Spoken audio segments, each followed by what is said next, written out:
কাৰণে বানাক্ৰান্ত আগবাঢ়ি আহিছে আৰু বানাক্ৰান্তক যি আগবাঢ়ি সহায় কৰিবলৈ আমাৰ মাজত আছে সঞ্চালক ৰাজীৱ কলিতা আৰু তেখেতক সম্বৰ্ধনা জনাব।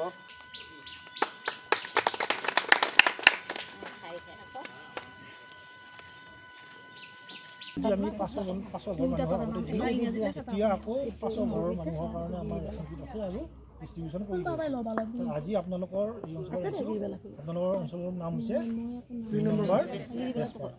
ইয়াতে যিমানখিনি বানপীড়িত আছে আমি সকলোকে দিম যিখিনি আমাৰ তাত খবৰ আহিছে। এইখিনি বস্তু কিনি পেকেটিং কৰি আপোনালোকলৈকে আনোতে বহু মানুহৰ কষ্ট ইয়াত জড়িত হৈ আছে আৰু টকাৰ কথা ক'ব গ'লে প্ৰায় ইয়াত নহয় যি টকা হুলস্থুল নকৰাকৈ ল'ব, কোনো কমপ্লেইন নিদিয়াকৈ ল'ব। দাইল চেনি চুজি 4 পেকেট আছে 2 কিলো লৈ দিয়ক।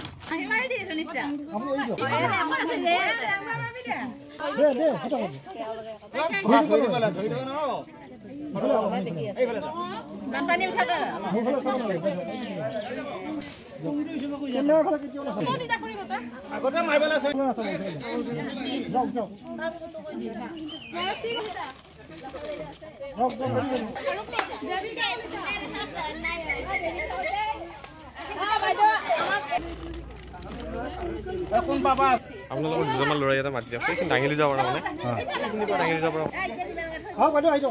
আজি আমি 2 নম্বৰ বেজপাৰাবাসীয়ে এই বানাক্ৰান্ত অৱস্থাত যিখিনি আমি ৰেচন পাম সেইখিনিৰ কাৰণে মোৰ ফালৰ পৰা মই ৰাজীৱ কলিতাক ধন্যবাদ জ্ঞাপন কৰিছোঁ।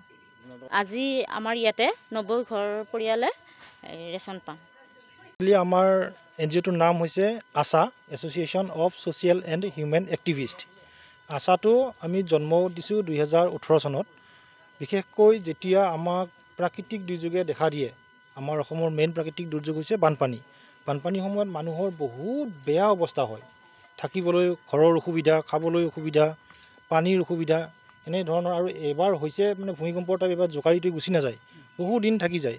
সেইটো কাৰণে আমি তৎকালীনভাৱে যাতে বান আক্ৰান্তসকলক সহায় কৰিব পাৰোঁ সেই উদ্দেশ্য আগত ৰাখি আমি আশা নামৰ এটা স্বেচ্ছাসেৱী অনুষ্ঠানত জন্ম দিছিলোঁ। আৰু তেতিয়াৰ পৰাই জন্মলগ্নৰে পৰাই আমি আশা NGOৰ জৰিয়তে বহু ঘৰ মানুহক মানে আমি ছাপোৰ্ট কৰিব পাৰিছোঁ। এতিয়া এইবুলিও আমাৰ দৰং জিলাত বিশেষকৈ বহু অঞ্চলত মানে ক্ষতিগ্ৰস্ত হৈছে, বানে ক্ষতিগ্ৰস্ত কৰিছে। যোৱাকালি পৰহি আজি আমি গোটেইকেইটা দিনে আমি বানাক্ৰান্তসকলক আমি সাহাৰ্য দি আহিছোঁ, ৰেচন কিট দিছোঁ। তো আজিও তাৰে এটা আমাৰ অংশ হিচাপে আজি 2 নম্বৰ বেজপাৰাত আমি উপস্থিত হৈছোঁ আৰু ইয়াতে যিসকল বানাক্ৰান্ত আছে সকলোকে আমি ৰেচন কিট দিম। কিমান পৰিয়ালক দিলে 2 নম্বৰ বেজপাৰাত? আজি আমিতো ৰেচন কিট আজি 500 আনিছোঁ। ইয়াতে যিমানখিনি বানাক্ৰান্ত আছে সকলোখিনি পাই যাব।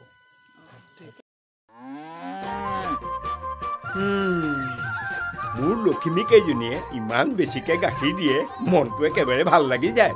বিয়মৰ দানা খোৱাৰ পৰা মই বেছিকৈ লাভৱান হৈছোঁ।